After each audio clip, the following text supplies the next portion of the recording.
Hi hello வணக்கம் friends. நம்ம வந்து வியன்காக இன்னைக்கு அமேசான்லேருந்து ஒரு ப்ராடக்ட் வாங்கியிருக்கோம். அதுதான் எப்படி இருக்குது அப்படிங்கிறத வந்து ஓப்பன் பண்ணி பார்க்க போகிறோம். இங்கே பாருங்கள், இதுதான் அந்த பாக்ஸு. தெரியும், கிளியராக இருக்கும்னு நினைக்கிறேன். பாருங்கள், இதுதான் இது வியூ. பேக் வியூ தெரியும்னு நினைக்கிறேன். ஓகே, எப்படி இருக்குன்னு ஓப்பன் பண்ணி பார்க்கலாம். ஓப்பன் பண்ணுறீங்களா? ஃபஸ்ட்டு இதை நம்ம அன்பாக்ஸ் பண்ண போகிறோம். ஓகே, பிரித்தாச்சு. பிரித்தோடனே ஃபஸ்ட்டு இதில் இருக்கிறது மைக், இது ஸ்பீக்கர். அன்பாக்சிங் இப்படி ஃபஸ்ட்டு தடவை அப்படின்னா இப்படி தான் இருக்கும். ஸ்பீக்கர் கவருக்குள்ளே இருக்குது, அதை எடுக்கிறோம். அதில் வந்து கைப்பிடி மாதிரி ஒன்று கொடுத்துருக்காங்க, ஹேங்கர் மாதிரி. அதுக்கு மேலே அதோடய சேர்த்து யூஎஸ்பி கேபிளும் இருக்குது. இது வந்து இந்த பேக்கில் எல்லாம் இருக்குமா அந்த இது மாதிரி. மொத்தம் இதில் 4 பட்டன் இருக்குது. பவர் பட்டன், ஹேங் கூட பண்ணிக்கலாம் தானே? ஆமாம், எல்லாச்சும் தொங்க விட்டு வைக்கலாம், அது மாதிரி பண்ணிக்கலாம். மொத்தம் 4 பட்டன் இருக்குது. ஓகே, அடுத்து இதில் லைட்டெல்லாம் எரியும். ஆன் பண்ணால் லைட் எரியும்.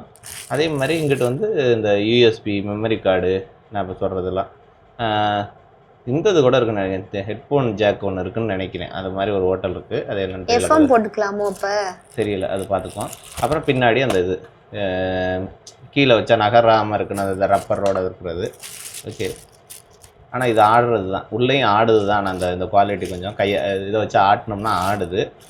போன வாட்டி கொஞ்சம் இதில் இந்த ரப்பர்லாம் நெளிகிற மாதிரி இருந்துச்சு. இந்த தகரம்லாம் இந்த வாட்டி நெளியலை. ஏன்னா நாங்கள் ஏற்கனவே ஒரு தடவை முன்னாடியே ஒரு வாட்டி ஆர்டர் பண்ணி வாங்கியிருந்தோம், சேம் ப்ராடக்ட் தான். அப்புறம் ஓகே வந்து ரிட்டர்ன் போட்டாச்சு. ஓகே, இது வந்து அடுத்தது வந்து யூஎஸ்பி சின்னமாக தான் இருக்குது. ஒரு ஜான் இருக்குன்னு நினைக்கிறேன். நீங்கள் உங்கள் செல்லில் உள்ளதை கூட போட்டு நீங்கள் பயன்படுத்திக்கலாம். ஹெட்டெல்லாம் எதுவும் கொடுக்கல, வெறுமனே யூஎஸ்பி கேபிள் மட்டும் சி டைப் கேபிள் கொடுத்துருக்குறாங்க. அடுத்து இது மைக்கு. இது வந்து சாதாரண மைக் மாதிரி தான் இருக்குது. ஒரு ப்ளூடூத் மைக்கில் எவ்வளோ ரேஞ்சு கிடைக்கும் அப்படின்னு பார்த்தோம்னா ஒரு 10 மீட்டர் கிடைக்கும். பெரும்பாலும் அவ்வளோ தூரம் கிடைக்கும் அப்படின்னு நம்மளால் 33 அடி.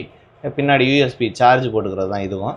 இதில் மொத்தம் ஒரு 4 பட்டன் இருக்குது. Power on, power off, volume up, volume down, அப்புறம் மோடு மாற்றிக்கிறது. ஹல்க்கு மாதிரி, அதே மாதிரி ஃபீமேல் வாய்ஸு, மேல் வாய்ஸு, இது மாதிரி நம்ம மோடு மாற்றிக்கிட்டு பேசி குழந்தைகளோட விளையாண்டுக்கலாம். மொத்தம் 2 மைக்கு இதில் கொடுத்துருக்குறாங்க. இது ஒரு மைக்கு. ஆமாம், நம்மளும் கூட சேர்ந்து பேசிக்கலாம், விளையாண்டுக்கலாம். அதே வைக்கிறோம். நம்ம அடுத்து இதுவும் இன்னொரு மைக்கு, அதே தான். ஓகே, 2 மைக் இருக்குது. அப்புறம் ஒரு கார்டு மாதிரி கொடுத்துருக்காங்க. இதுதான் வந்து யூசர் மேனுவல்னு நினைக்கிறேன். இதில் என்ன தெரியுது அப்படின்லாம் எனக்கு தெரியலை. இருந்தாலும் இதுதான் ஒரு சிம்பிளாக இருக்குது. ஆனால் குவாலிட்டி வைஸாக நல்லா இருக்குது. சத்தம்லாம் நல்லா இருக்குது. பேசுகிறதுக்கோ கேட்குறதுக்கோ எல்லாமே சிறப்பாக இருக்குது. எங்களுக்கு எப்படி தெரியும்னு பார்க்குறீங்களா? இதே மாதிரி ப்ராடக்ட் தான் முன்னாடி வாங்கியிருந்தோம். இதுக்கு முன்னாடி இன்னொன்று பொம்மை மாதிரி வாங்கி அது ஒன்று சென்னையிலேருந்து வாங்கிட்டு, பொம்மை மாதிரி இருக்கும். அது வர ரவுண்டாக இருக்கும். அதில் லைட்டை சுற்றிலும் லைட் எரியும். அதை தான் வச்சு விளையாண்டுக்கிட்டு இருந்தான். இப்போ என்ன செய்யறோம், மைக் வேணும்னு கேட்டுக்கிட்டே இருந்ததுனால சரி இன்னொரு மைக்கை வாங்கியிருக்கோம். யூஸ் பண்ணிவிட்டு இன்னும் சிறப்பாக இருக்கா அப்படிங்கிறத சொல்லுவோம். ஆனால் குவாலிட்டி கொஞ்சம் அதுதான், குழந்தைங்களாம் தூக்கி போட்டால் உடஞ்சிரும். அவ்வளவுக்கு ஒன்றும் ரக்கட்டானதெல்லாம் இல்லை இது. அதனால் அதை கொஞ்சம் பார்த்துக்கணும். பார்ப்போம் எவ்வளோ நாளைக்கு உழைக்குது அப்படிங்கிறத பார்க்கலாம்.